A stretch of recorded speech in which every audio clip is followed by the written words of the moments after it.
Os Países Baixos. Comumente chamado de Holanda, este é o país que faz fronteira com a Bélgica e a Alemanha.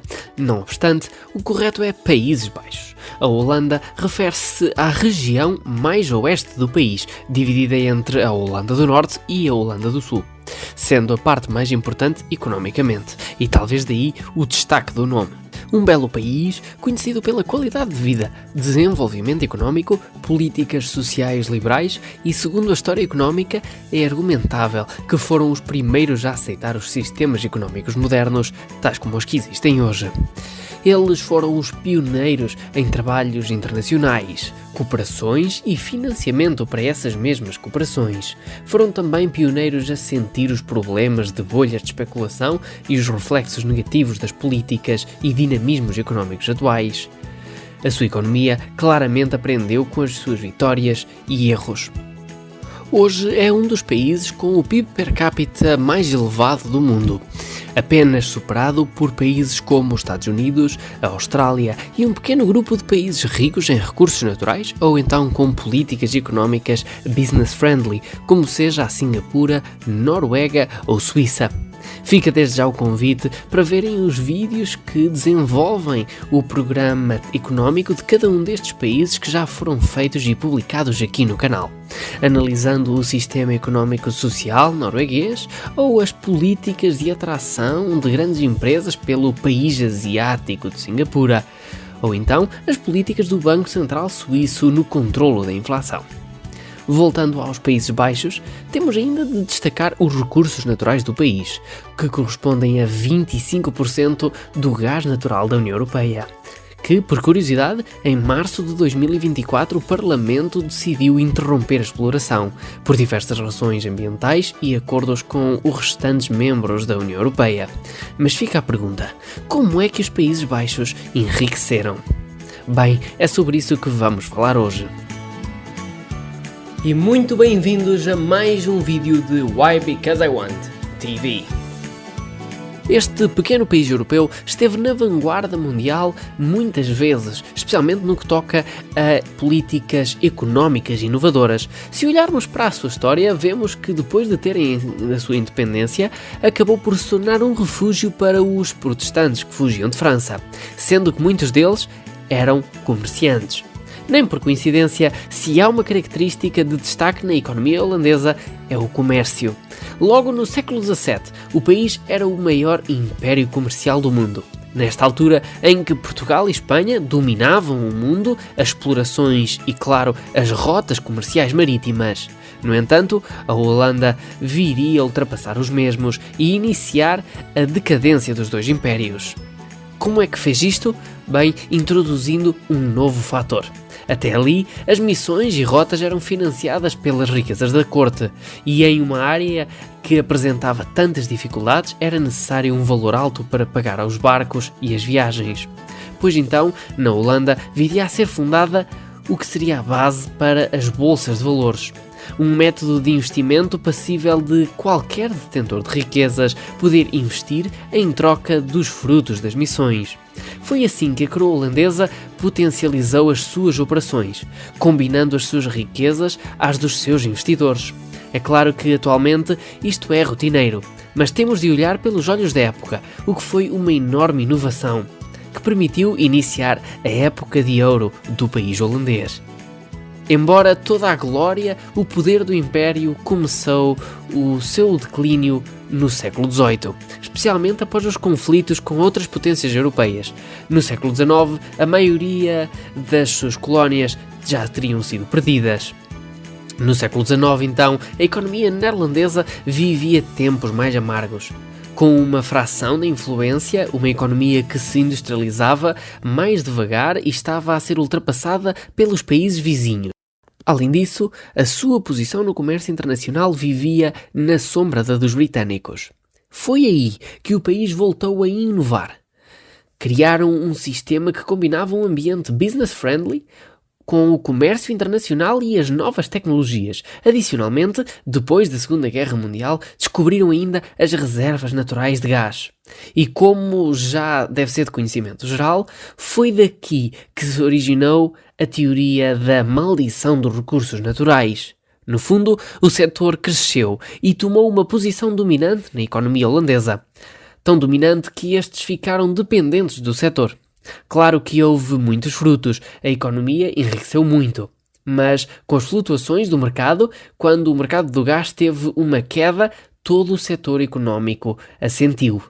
Não só isto, mesmo a nível de investimentos, ter um setor claramente dominante tem tendência a concentrar os investimentos privados, o que reduz a variedade dos serviços e indústria, contribui também para a tal dependência do setor, estimulando então a importação de produtos dos outros setores que não recebem tanto investimento.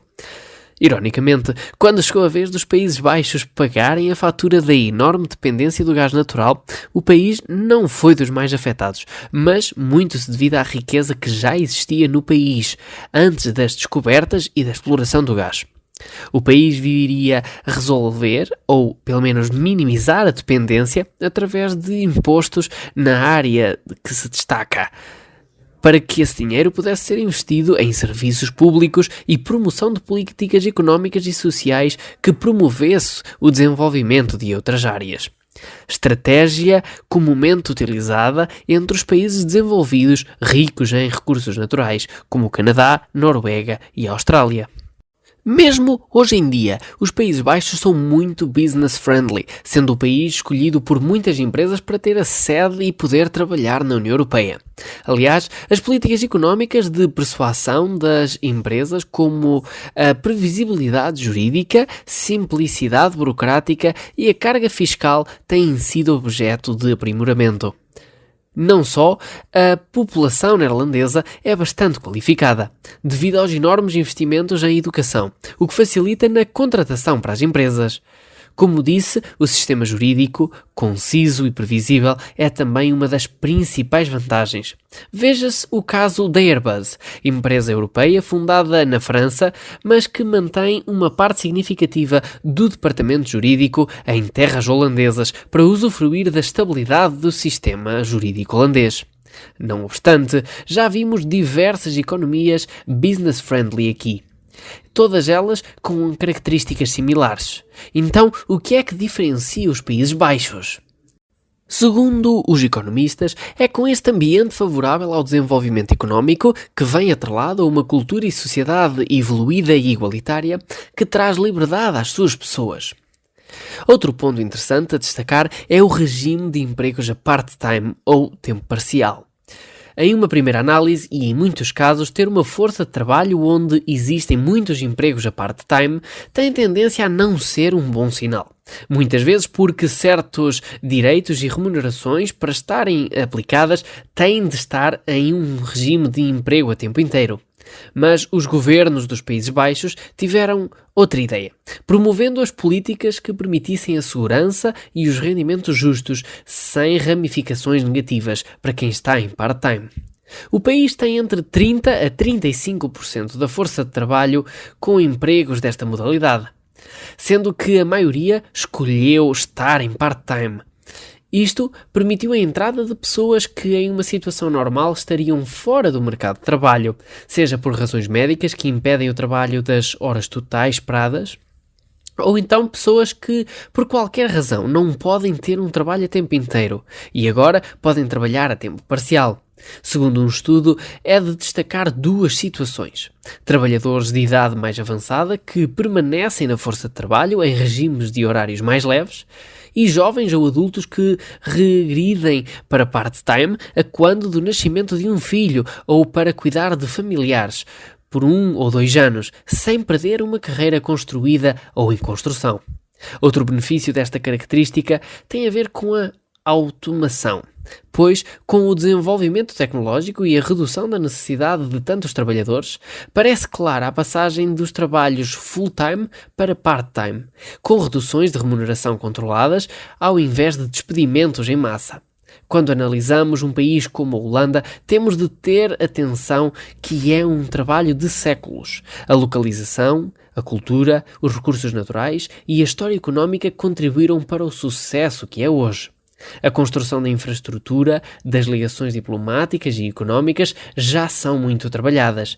E se hoje a economia tem o luxo de poder proporcionar alta competitividade e encorajar os cidadãos a trabalhar menos horas, é porque as políticas macroeconómicas atraem riqueza. As estruturas de trabalho focam-se na produtividade. Espero que tenhas gostado. Não te esqueças de deixar o teu gosto e a inscrição para não perderes mais vídeos, pois aqui desvendamos os complexos laços que ligam a economia e o tecido social, abordando temas relevantes que afetam comunidades locais e a economia global. Junta-te a nós enquanto exploramos os laços que unem a economia e a sociedade.